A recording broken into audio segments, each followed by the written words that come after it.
고경순 달인의 손을 떠나서 불 위에 내려앉기 무섭게 온몸 벨벨벨 꼬며 오그라드는 유과 바탕. 슬쩍슬쩍 앞뒤로 뒤집어주니까 뻥튀기라도 된 양 절로 부풀어 오릅니다. 그런데 이때 대나무 작대기를 손에 들더니 인정사정 없이 눌러줍니다. 대나무 작대기가 닿을 때마다 늘어나는 유과 바탕. 오로지 굽는 유과에 있으면 볼 수 있는 광경. 유과 바탕이 이거 어느 정도 부풀어 올랐다 싶으면 대나무 작대기를 이용해서 쭉쭉쭉 늘려주는 건데요. 뭐가 그리 부끄러운지 제 몸 꼬기 바쁘던 유과 바탕. 대나무 작대기의 손길에 의기양양 곱게 뻗어나가더니 어느새 처음의 모습은 알아볼 수 없을 정도로 달라진 모습. 울퉁불퉁 못생겼던 과거는 가라. 어느새 노릇노릇한 찹쌀 유과 바탕 완성. 얇은 돼지 껍데기 같은 반죽이 이렇게 변했으니 정말 놀랍습니다. 게다가 겉은 바삭바삭 안은 부드러운 공기층을 머금어서 맛은 더욱 기가 막히겠죠. 이렇게 완성된 유과 바탕은 생강을 넣은 물엿을 묻혀서 맛을 더욱 담백하게 잡아주는데요. 물엿을 묻힌 유과 바탕은 어디로 갈까요? 바로 유과에서 빠질 수 없는 이곳 튀밥 속으로 풍덩 담가주면 달인표 유과 완성입니다. 네. 육아가 된다는 게 참 신기한 것 같아요. 얘기 아빠가 처음에 굽는 거 보고 신기하다고 어떻게 저렇게 구워질까 해. 나중에 지금 배웠을 때 얼마나 혼났다고 그래 저도 이거. 잘 못 구우니까 이거 방법을 모르니까. 시집와서 육아를 처음 배우기 시작했다는 고경순 달인. 육아에서 가장 중요한 부드러운 식감을 좌지우지하는 육아 바탕을 만드는 작업이기 때문에 그동안 흘린 눈물도 수없이 많답니다. 그렇게 20년, 이제는 육아 바탕 굽기에서 둘째가 라면 서러울 정도. 대나무 작대기로 부풀러 오르는 반죽을 순식간에 눌러주고 반죽을 당겨서 크기를 크게 키우는 달인. 그냥 들고 있는 것처럼 그냥 아무 뭐 필요도 없을 것 같아. 이게 없으면 육아를 못 굳혀. 가장 기본적이면서도 가장 중요한 작업이기 때문에 늘 신경을 곤두세워 만들어야 한다는 육아 바탕. 사실 이 구운 육아의 원조는 바로 달인의 시어머니랍니다. 불에 굽는 거는 저 처음 봤어요. 예. 신기한 것 같아요.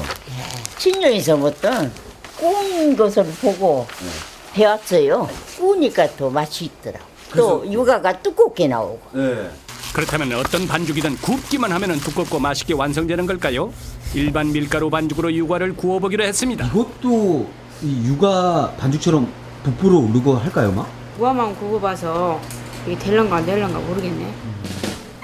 화덕 위에 밀가루 반죽을 올려놓고 똑같은 방법으로 잘 구워보기로 했습니다. 그런데 한참을 화덕 위에 올려놔도 부풀어 오르기는커녕 처음의 모습 그대로 변함이 없습니다. 뒤도 잘 익혀보려고 조심스레 뒤집어 보는데 이거면이나 이거 이 사정없이 찢어지고 마는 밀가루 반죽. 그렇다면 기름 속에 넣어둔 기름 유과 반죽은 어떻게 될까요? 조심스레 화덕에 올려놓는 달인. 이번에는 밀가루 반죽과는 좀 다를까요? 화덕에 기름 유과 반죽을 올리고 대나무 작대기로 유과 바탕을 굽기 시작하는데요. 안으로 말리는 것을 막기 위해서 수평을 잡아주며 굽는 달인의 손놀림. 밀가루 반죽처럼 찢어지지는 않았지만 역시 많이 부풀어 오르지 않았습니다. 마치 돼지 껍데기 같은 유과 바탕의 비밀, 지금부터 본격적으로 벗겨보겠습니다.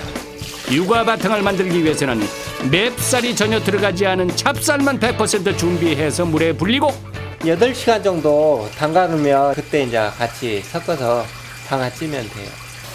찹쌀을 빻는 일도 엄격한 달인의 손을 모두 거쳐야 합니다. 한번 빠진 찹쌀에 메주콩을 넣는 이유는 찹쌀과 콩을 비슷한 입자로 빻아주기 위해서입니다. 이렇게 총 3번 빠져서 완성된 찹쌀가루를 가마솥에 넣어서 1시간을 쪄주게 됩니다. 이때 불 조절을 어떻게 해주느냐가 최대 관건이라고 합니다.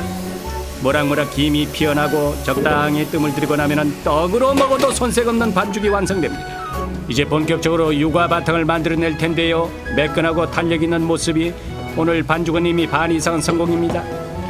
마지막까지 반죽이 식지 않게 대야로 덮어놓고 조금 떼어낸 반죽을 밀대로 최대한 얇게 밀어줍니다. 이때 전분가루는 반죽이 서로 달라붙는 것을 막아준다고 합니다. 잘 밀어진 반죽을 똑같은 크기로 똑똑 잘라내면 일명 돼지 껍데기 모양의 유과 바탕이 완성됐습니다. 추석이나 명절 때 육아 많이들 먹잖아요. 네. 이렇게까지 손이 많이 간다고는 생각 안 했어요. 조금도. 일일이 수작업을 손으로 해야 되니까 그러니까 누가 하려고 할 거 아니에요. 배우러 왔다가 한 일주일간 있다가 가서 보면은 안 해요 이제 힘들어서. 힘들어서. 반죽